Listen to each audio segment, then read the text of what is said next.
आइपुग्छ, त्यहाँ rescue force आइपुग्छ।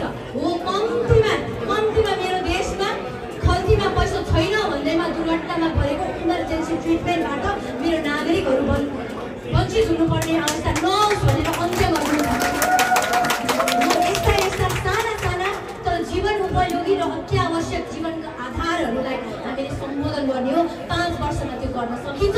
यदि गरेनौँ भने, यदि गर्न सकेनछौँ भने यहाँलाई हामीले हाम्रो काम मन परेन छ, ठग भएछ यिनीहरू जस्तो लाग्यो भने अर्को पटक भोट नदिनुहोस्।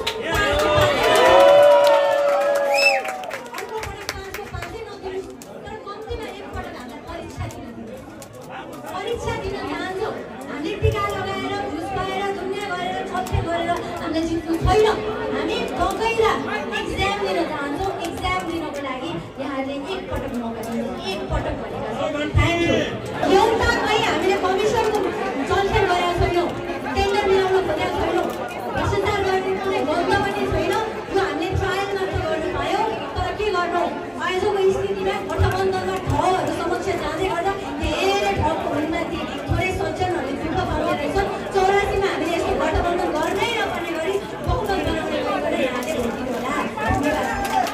देशमा शिक्षा विरोध छ, लैङ्गिक समानता कागजको घोषणा बनेको छ र त्यसको ज्वलन्त उदाहरण आफैमा संसद सिंहदरबार बनेको छ।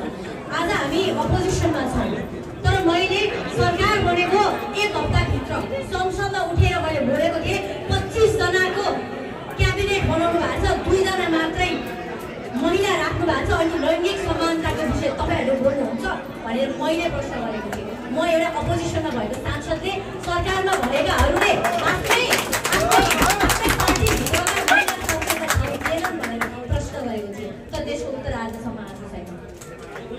संसदभित्र इभन संसदभित्र पनि हजुरको यो संसदीय समितिहरू हुन्छन्। संसदीय समितिहरूमध्येको 1/3 चाहिँ महिला सभापति राख्नुपर्छ भनिएको छ। त्यो पनि पुरा भएको छैन। देशको सबैभन्दा उच्चतम र गरिमामय निकायहरू हुनुपर्नेमा नै त्यस्तो छ भने दूरदराजमा कतिको लैङ्गिक विभेद छ भन्ने कुरा हामीले स्वतः अनुमान गर्न सक्छौँ। हामी त के भनिरहेछौँ, इक्वालिटी भन्ने, जेन्डर इक्वालिटी भन्ने, अनि 33% कुम्चाइदिने। इक्वालिटी भनेको 50 हो नि त, होइन? सो 50 हुनुपर्छ भन्ने कुरा हामीले राख्ने हो। हामी त्यही मुद्दा अनुरूपै अगाडि बढ्नेछौँ। एक दाइले 2 खुट्टाले टेकेर मेरो कुरा सुनेको 3 घन्टा हुन लाग्यो। यस्तो गर्नेमा उकुस मुकुस छ।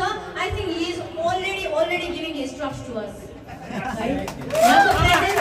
उहाँको प्रेजेन्स यति धैर्य गरेर कुरा सुनिराख्नु भएको छ, प्रश्न सोध्नु भएको छ। उहाँले हाम्रो विश्वास, हामीलाई उहाँको विश्वास दिइसक्नु भएको छ। I don't think I should explain more on this.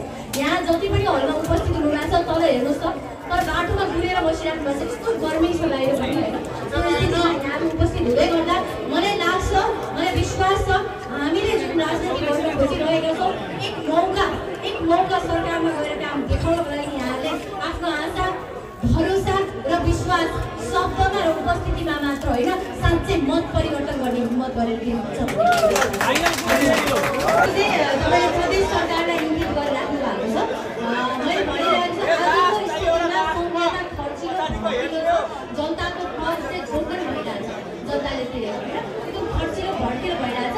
It needs drastic reformation. Reform कतिको गर्न सकिन्छ? प्रत्यक्ष निर्वाचित कार्यकारी मुख्यमन्त्रीलाई राख्ने कि अथवा खारेज गर्ने सम्ममा हामी स्टेप लिनुपर्छ भन्ने हाम्रो धारणा हो। तर अब हामीले आजको स्थितिमा यो गर्न सक्दैनौँ। गर्नको लागि फेरि बहुमतको सरकार चाहिन्छ। कुनै पनि ऐन, कुनै पनि विधेयक अथवा संविधानै बनाउँदाखेरि, कुनै पनि एउटा ऐन लगाउँदाखेरि त हजुरको 2 हाउसबाट पास हुन्छ, प्रतिनिधि सभा र राष्ट्रिय सभा। राष्ट्रिय सभामा प्रतिनिधित्व गर्नको लागि हामीले प्रदेशको निर्वाचनमा भाग लिनुपर्ने हुन्छ। त्यसै कारणले 1 कार्यकाल हामीले सरकार बनाएर जनताको पक्षमा नियमहरू बनाउन र देशले धान्न सक्ने किसिमको गुणस्तरीय, जनता केन्द्रित किसिमको संहिता बनाउन, सबल बनाउनको लागि हामीले प्रदेशमा पनि भाग लिन्छौँ, है? हामी प्रदेशमा पनि भाग लिन्छौँ।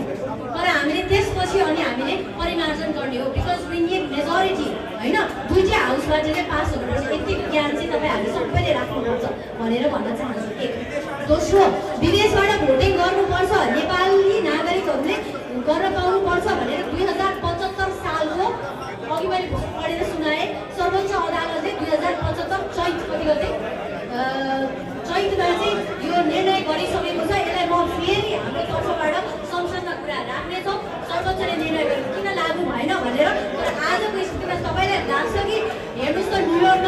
भरभरि भराउँछ